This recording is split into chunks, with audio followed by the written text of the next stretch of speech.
안녕하세요. 부자된 매직TV 시청자 여러분.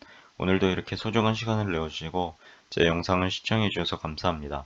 오늘은 2021년 11월 28일 새벽 시간입니다.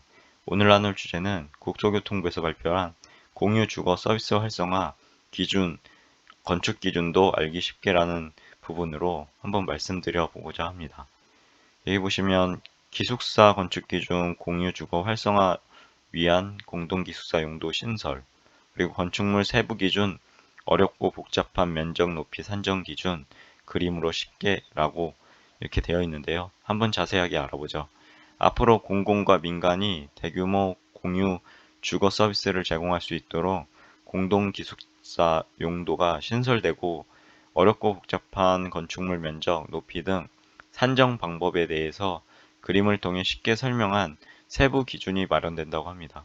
이 부분도 제가 봤을 때 엄청 어려웠는데요. 한번 기대가 되는 정책인 것 같습니다. 국토교통부는 위와 같은 내용을 담은 건축법 시행령 개정안과 기숙사 건축 기준 및 건축물 면적, 높이 등 세부 산정 기준 제정안을 11월 26일부터 입법 행정 예고한다고 밝혔다고 합니다. 주요 내용은 다음과 같은데요. 공동기숙사 용도 신설, 주택공급 확대를 위한 현 장애로 개선 방안과 국무조정실 규제 챌린지 결과 발표의 후속 조치로서 건축법 시행령에 공동기숙사 용도를 신설하고 관련 건축 기준을 마련한다고 합니다. 공유 주거란 주거 전용 공간 중 사용 빈도가 낮은 공간, 거실이나 부엌이겠죠. 해당 낮은 공간을 공유 공간으로 사용하는 형태로 미국, 일본, 영국 등 도심 인구가 밀집한 주요 선진국에서는 이미 다양한 사례가 나타나고 있다고 합니다.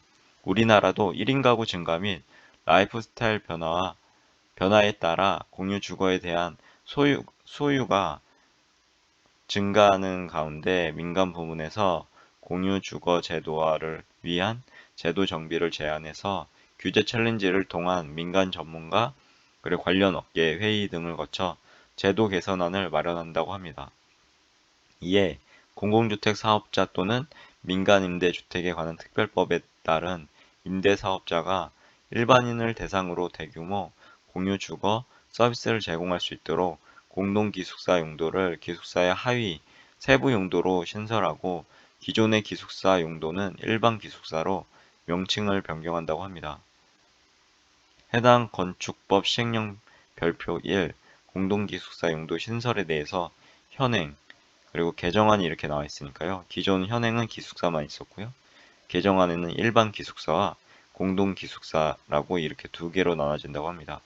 참고해 보시면 좋을 것 같고요. 우선 기숙사 건축 기준 마련 보시면 쾌적하고 안전한 주거 환경 확보를 위해서 기숙사 건축 기준을 재정 고시에서 새로이 건축되는 일반 공동 기숙사에 적용한다고 합니다. 공통적으로 기숙사 개인 시설을 지하층에 설치하는 것을 금지하고 추락 방지를 위한 난간 설치와 층간 소음 방지 및 범죄 예방을 위한 건축 기준을 준수하도록 한다고 합니다. 그리고 공동기숙사는 최소 20일 이상 되어야 하고 1인 1실당 1인에서 3인이 거주할 수 있다고 합니다.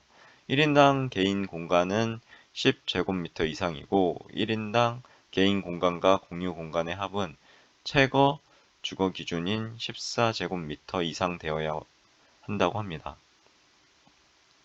건축물 면적 높이 등 세부 산정 기준 마련에 대해서 알아보면 면적, 높이, 층수, 산정 방식 등 건축 기준은 건축 행위에 큰 영향을 미치나 적용 사례가 다양하고 복잡해서 국민 불편을 야기했다고 합니다.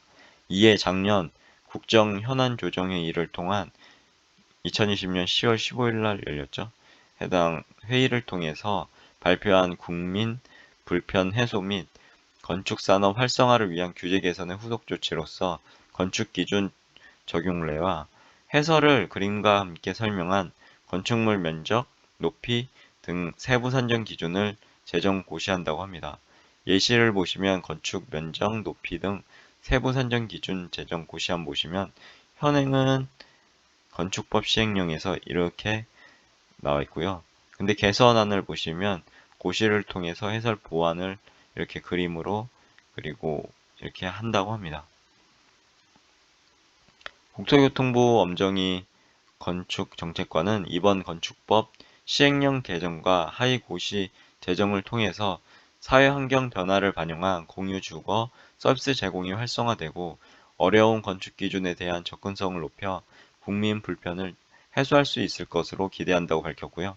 공유주거 관련 건축법 시행령 개정안 입법 예고 기간은 2021년 11월 26일부터 2022년 1월 5일까지이고 기숙사 건축기준 제정 고시안의 행정예고 기간은 2021년 11월 26일부터 2021년 12월 16일까지이며 관계부처 협의, 심사 등을 거쳐 2022년 3월경 공포 예정이라고 합니다. 얼마 남지 않았네요. 건축물 면적, 높이 등 세부 산정 기준 제정 고시안의 행정예고 기간은 2021년 11월 26일부터 2021년 12월 16일까지이고 연내 고시 시행될 예정이라고 합니다. 전문은 국토교통부 누리집, 정책자료, 그리고 법령 정보, 입법예고, 행정예고에서 볼 수 있고 의견이 있는 경우는 우편 팩스, 국토교통부 누리집을 통해 제출할 수 있다고 하니까요. 혹시나 의견이 있으시면 해당 우편 팩스 국토교통부 누리집을 통해서 제출하시면 좋은 그 방안이 될 것 같고요. 그리고 의견 제출처는 이렇게 자세하게 나와 있으니까요. 한번 보시면 좋을 것 같습니다. 그리고 참고사항으로 기숙사 건축기준 제정 고시안이 이렇게 해당 문서에 나와 있으니까요. 한번 쭉 읽어보시면 좋을 것 같습니다. 여기에서 보시면 목적이 이 기준은 건축법 시행령 제3조 5의 별표 1, 제2호 라인에 따른 기숙사에 대한 건축 기준을 정함을 목적으로 한다라고 되어 있고요. 해당 2조는 건축 기준, 그리고 3조는 지역별 기준 설정, 4조는 재검토 기한, 그리고 부칙으로 제1조는 시행일, 그리고 제2조는 일반적 경과 조치 이렇게 나와 있으니까요. 혹시나 관심 있거나 해당되시는 분은 꼭 해당 국토교통부에서 보도자료를 다운받아서 한번 확인해 보시면 좋을 것 같습니다. 아무튼 이렇게 긴 시간 동안 제 영상을 시청해 주시고 이렇게 함께 해 주셔서 정말로 감사드리고요. 오늘도 이렇게 공유 주거 서비스 활성화, 건축 기준도 알기 쉽게란 내용을 이렇게 보내드렸는데요. 어떻게 도움이 되셨는지 모르겠습니다. 아무튼 오늘도 행복하고 기쁘고 유쾌하고 활발한 그런 하루 되시고요. 아무튼 오늘도 이렇게 감사합니다. 영상은 여기까지고요. 이상입니다. 감사합니다. 좋은 하루 되세요.